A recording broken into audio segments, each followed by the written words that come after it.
Hey everybody, I just wanted to do a bit of a quick update on some of the stuff that I'm going to be doing and that I'm kind of working on at the moment. So I've talked about this, and really you guys have seen these before, just Space Marines, but really not any painting on my channel of Space Marines before, because I've never really done Space Marines on my channel. I've always done Eldar.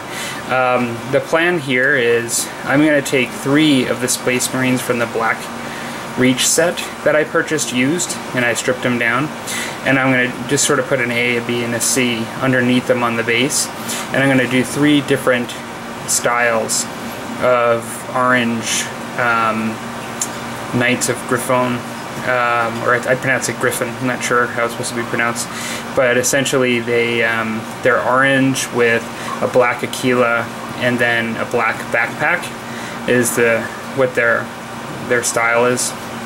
And so I'm going to try a few different ways. I'm going to try a bit more of a classic approach. I'm going to try one.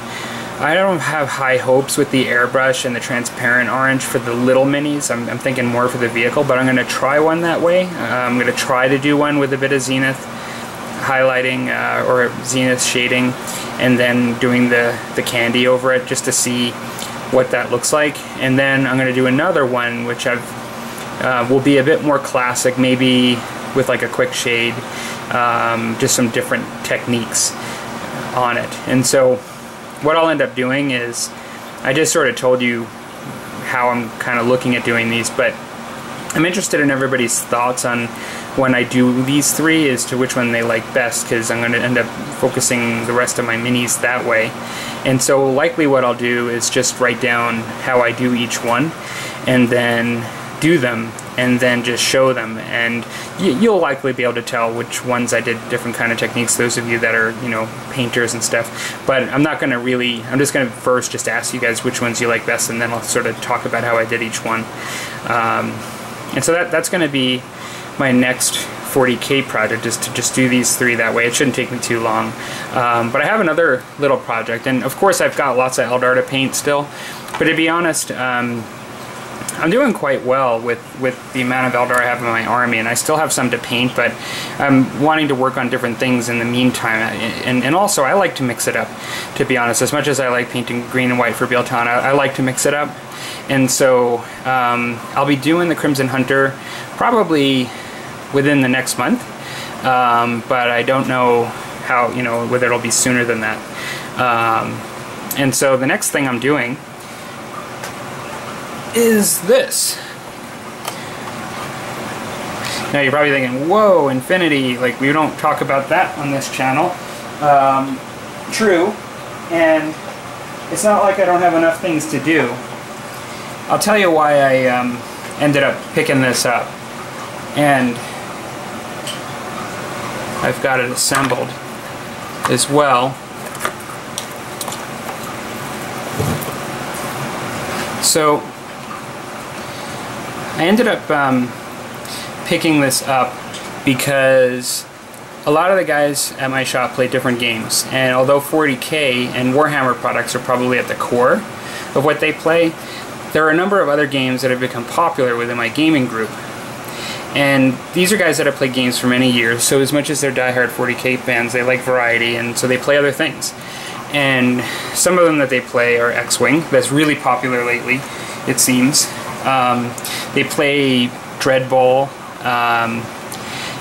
They play a myriad of board games and other things too, and they play Infinity in addition to 40K. And so I didn't even touch on all the stuff these guys play, but I would say Warhammer 40K is at the core. That seems to be the most popular. Fantasy was really popular last year, and I don't play Warhammer Fantasy. But then there's this game, and so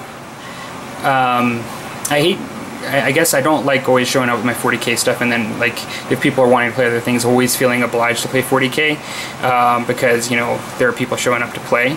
In some ways that's good to get some 40K games in, and I never seem to have a problem getting one in, but I wanted to have something else that I could sort of play that the core group there plays as well.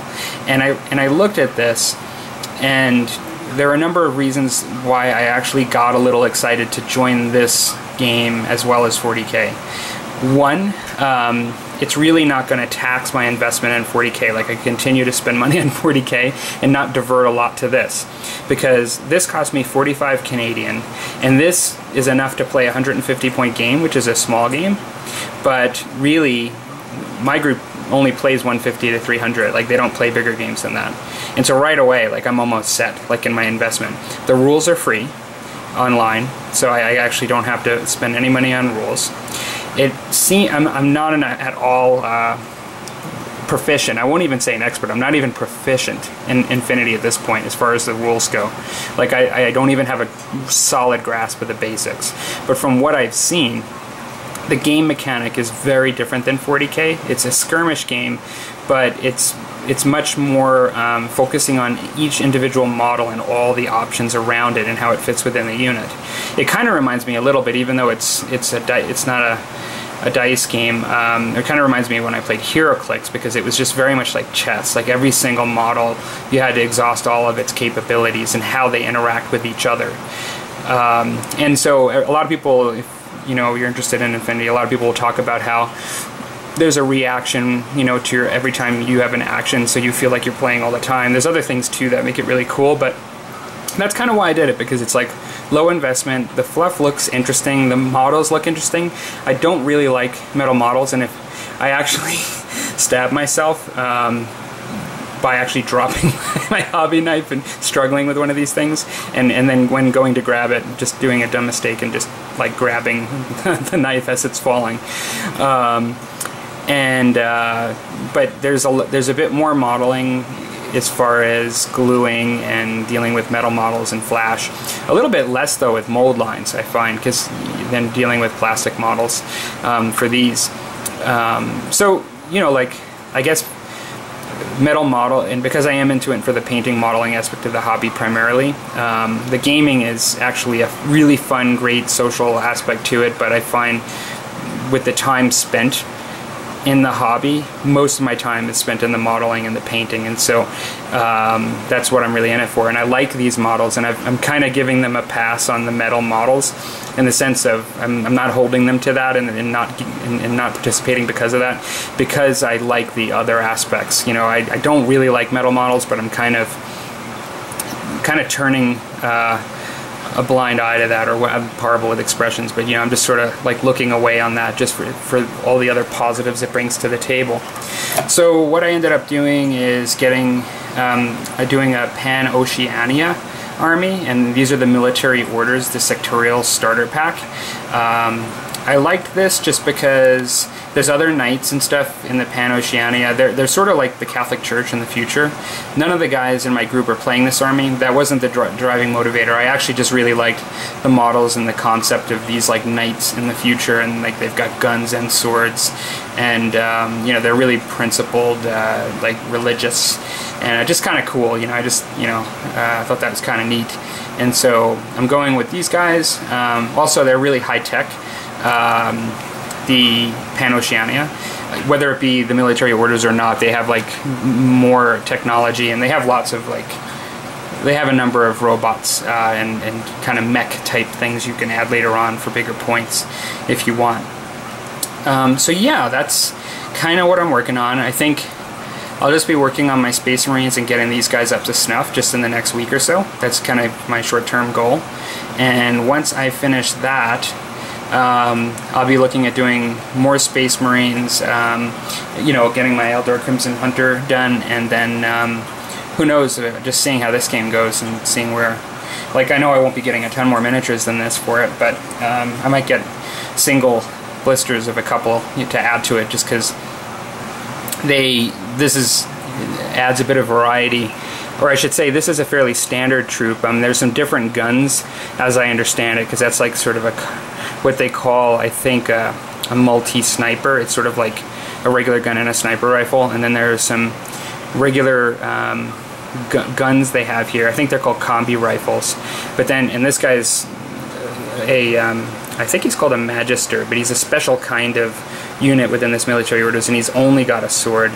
And then this guy's the knight. He would be, and I'll just show you in the center, but he's sort of like your your really tough dude in this set. I think both of these guys are kind of tough, but I think this guy stands out. He's a Templar Knight, and so he's got the gun, he's got the sword, and he's just overall a bit more of a tough dude compared to the others, and has a higher point cost. So yeah, will be interesting to sort of see what Infinity brings. And by the way, my jet bikes were really cool yesterday. For those of you that watched the video, I've used jet bikes for the first time, and they didn't really take anybody out because I was playing against Space Marines both battles, but I won both games, which is kind of, I mean, like, they were both good games, but it was kind of uncharacteristic. I usually don't come through and just beat everybody, but I had a 1700 point game against Salamanders, and it was a good game. In that game, the jet bikes did at the very end. There were 2 out of my squad of 6 left, and they just turbo boosted and grabbed an objective at the end. And I think that right there was just great, like, just to have them for that purpose alone.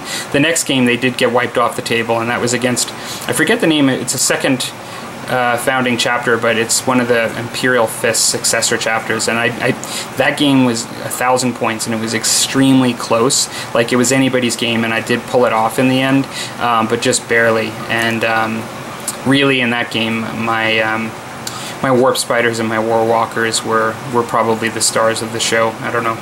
So, okay, so catch you guys later. That's what's going on with me lately, and interested in your thoughts on both the Space Marine project and the Infinity that I'm kind of going into as well. Okay, thanks everybody.